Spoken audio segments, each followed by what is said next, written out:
রাহুল, মেয়েদের crush. Rahul, let's take a selfie. কিন্তু ওর ক্রাশ, ওর ভালোবাসা। তিতলি তিতলি তিতলি যেতে চায় আমেরিকা, ল্যান্ড অফ ড্রিমস। আর সেই স্বপ্নই ওর ভালোবাসা। না স্যার, পিএইচডিটা আমি দেশে থেকেই করতে চাই। ও আমাদের রাহি, ভালোবাসে নিজের দেশ। আর তার থেকেও বেশি ভালোবাসে রাহুলকে। রাহুল, দেখি। ঠিক আছে, তিতলিকে আজ আমার মনের কথাটা বলে দি রাই।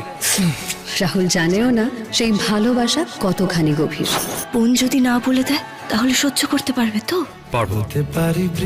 তোমার বোনের জন্য আমি সব সহ্য করতে পারবো। রাস্তা তোমারই জন্য I love you, Titli. I love you, Titli. পারি গল্প Will you marry me? Will you marry me? Rahul, বিয়ে আমি তাকেই করব যে আমাকে নিয়ে সেটেল করবে। America, America. কি পারবে তুমি? পারবো। তোমার জন্য আমি সব পারবো। শুধু তোমারই ভালোবাসার মানেই ওদের কাছে এক নয়, তবু এই ভালোবাসাতেই পথ খুঁজে পাকোরা, শুধু তোমারই জন্য। 18 ফেব্রুয়ারি বুধবার থেকে প্রতিদিন বিকেল 5:30টায় স্টার জলসায়।